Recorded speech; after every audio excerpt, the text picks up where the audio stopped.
মেঘলার ওয়েদার দেখ কত সুন্দর লাগছে। প্রকৃতি কত সুন্দর তার নাই ঠিক। কত সুন্দর আকাশটা দেখ কত সুন্দর লাগছে। লাই রিঙ্কি ওই কাকটা করে তুলে দিলাম, খুব ভালো। আসসালামু আলাইকুম বন্ধুরা, welcome back to my channel Azmira রান্নাঘর। আজকের রেসিপি হচ্ছে পোলট্রি মুরগির মাংসর ভাপা। পোলট্রি মুরগির মাংস আমরা কম বেশি সবাই খেতে ভালো, ছোট বড় সবাই খেতে ভালোবাসে। পোলট্রি মুরগির মাংস ভাপার মধ্যে আমি কি কি মশলা দিচ্ছি তোমরা দেখো, তোমাদের ভালো লাগবে। রোজ রোজ একই খেতে একঘেয়ে তো ভালো লাগে না, তার জন্য আজকে অন্য কিছু ট্রাই করলাম, পোলট্রি মুরগির মাংসর ভাপা। তো তোমরাও একবার হলো বাড়িতে ট্রাই করো, তোমাদের ভালো লাগবে। তো চলো পোলট্রি মুরগির মাংসর ভাপার মধ্যে আমি কি কি মশলা দিচ্ছি তোমরা দেখবে, তোমাদের ভালো লাগবে। পোলট্রি মুরগির মাংসর ভাপা করার জন্য 750 গ্রাম আমি হাড় ছাড়া মাংস নিয়ে নিয়েছি। এই যে বন্ধুরা 750 গ্রাম নিয়ে নিয়েছি আমি। এই যে পর মশলাটা বানানোর জন্যে আমি প্রথমে আমি 2 চামচের মতন সর্ষে দিয়ে দেবো। কালো সর্ষে 2 চামচ দিয়ে দেবো।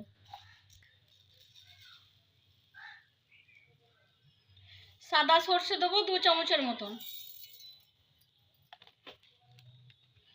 2 চামচের মতন পোস্ত দিয়ে দেবো। 2 টুকরো দারচিনি দিয়ে দেবো। 4টে এলাচ দিয়ে দেবো। 5-6টার মতন কাজু বাদাম দিয়ে দেবো। এবার আগে থেকে কুচিয়ে রাখা পেঁয়াজের টুকরোগুলো এর মধ্যেই দিয়ে দেবো পেস্ট করার জন্য। সবকটাই উপকরণ আমি একসাথে পেস্ট করে নেব। সামান্য একটুখানি পানি দিয়ে দেবো এর মধ্যে। এবার ঢাকনাটা দিয়ে ঢেকে দেবো। আমার পেস্টটা করা হয়ে গিয়েছে। এই যে বন্ধুরা পেস্টটা এবার আমি মাংসের মধ্যে ঢেলে দেবো।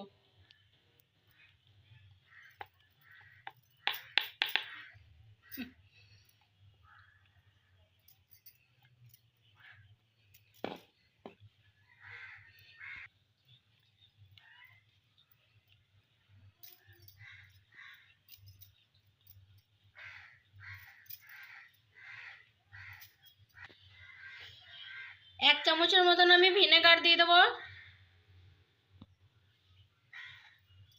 ভাজা জিরে গুঁড়ো দিয়ে দেবো এর মধ্যে। গোলমরিচ দিয়ে দেবো 1 চামচের মতন। 1 চামচের মতন ধনিয়ার গুঁড়ো দিয়ে দেবো। এর মধ্যে আমি অ্যাড করব না। হলুদ দিয়ে দেবো 1 চামচের মতন। লবণ দিয়ে দেবো 1 চামচের মতন। আদার পেস্ট 1 চামচের মতন। রসুনের পেস্ট 1 চামচের মতন। কাঁচা লঙ্কার পেস্ট দিয়ে দেবো 1 চামচের মতন। ধনিয়া পাতার পেস্ট দিয়ে দেবো 1 চামচের মতন। কাশ্মীরি লাল লঙ্কার গুঁড়ো দিয়ে দেবো 1 চামচের মতন। সামান্য একটু সয়া সস দিয়ে দেবো এর মধ্যে। সামান্য একটু টমেটো কেচাপ দিয়ে দেবো।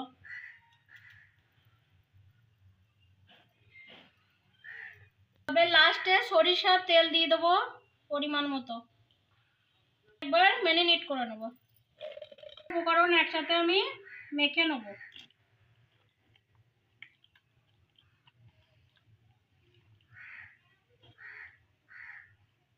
ঘন্টার মতন আমি রেস্টে রাখবো ম্যারিনেটটা হয়ে গেলে।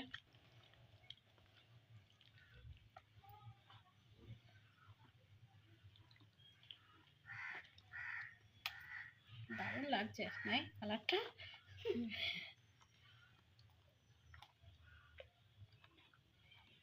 হয়ে গেছে, আমি এবার আধা ঘন্টা রেস্টে রাখবো। এই যে বন্ধুরা আমার রেস্টে রাখা হয়ে গিয়েছে মাংসটা আধা ঘন্টার মতন। তো এবার আমি এই টিফিন কোটোর মধ্যে এটা ঢেলে দেবো ভাপানোর জন্য। প্রথমে আমি কোটোর মধ্যে অল্প কিছু সরিষার তেল মাখিয়ে নেব।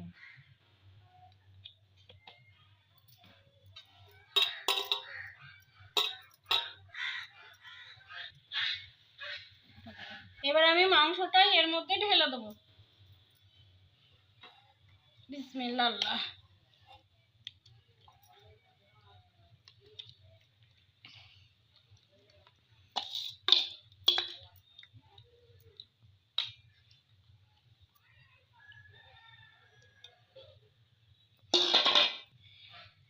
জায়গাটা ধুয়ে সামান্য একটুখানি এর মধ্যে আমি পানি অ্যাড করে দেবো।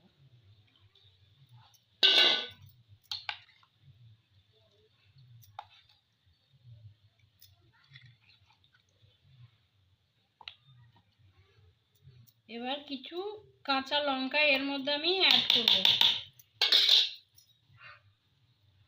5টা কাঁচা লঙ্কা আমি এর মধ্যে অ্যাড করে দেবো।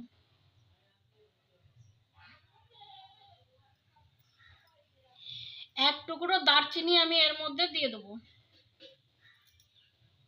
উপর থেকে কিছু সরিষার তেল আমি এর মধ্যে ছিটিয়ে দেবো।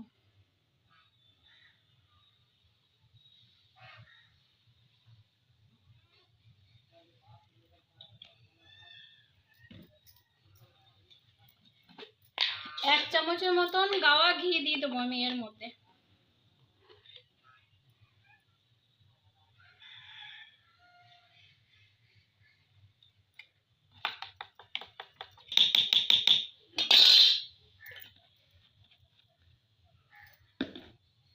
এবার টিফিন কোটোর মুখিটা আমি লাগিয়ে দেবো।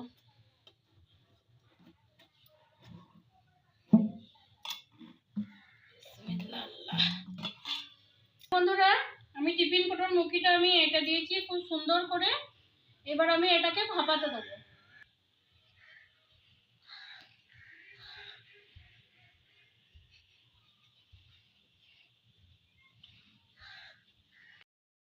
এই যে মাংসটা ভাপানোর জন্য প্রথমে আমি গ্যাসের ফ্লেমটা অন করে দেবো। চাপিয়ে দিয়ে আমি গ্যাসের ফ্লেমটা অন করে দিলাম। এবার আমি এর মধ্যে পানি দিয়ে দেবো। কড়াইয়ের মধ্যে যতটা পরিমাণ পানি দেওয়া দরকার ততটা দেবো। এই যে বন্ধুরা, আমি পানিটা দিয়ে দিয়েছি এর মধ্যে। এবার টিফিন কোটোটা আমি এর মধ্যে চাপিয়ে দেবো। বিসমিল্লাহ আল্লাহ।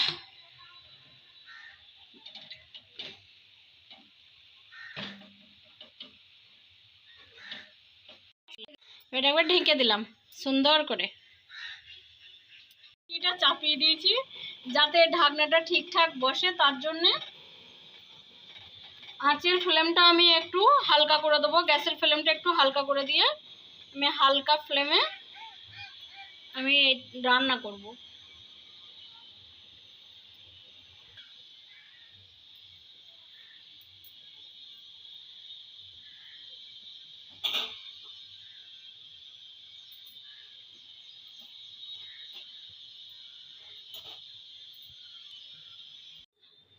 আবারও রান্নাটা আমার 30 মিনিটের মতন আমি দিয়েছিলাম। 30 মিনিট হয়ে গেছে। একবার ঢাকনাটা খুলে আমি একবার দেখে নেব।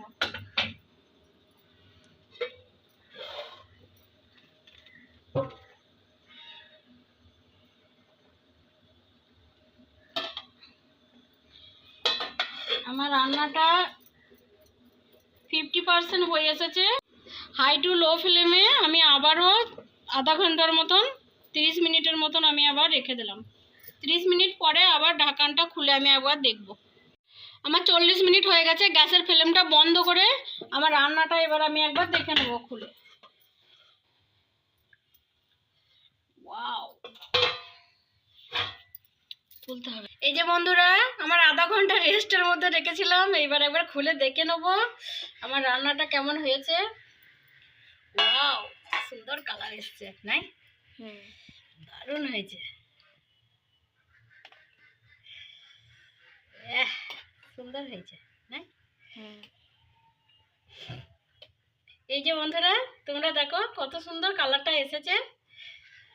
যতটা সুন্দর কালারটা এসেছে অতটা সুন্দরই খেতেও হবে।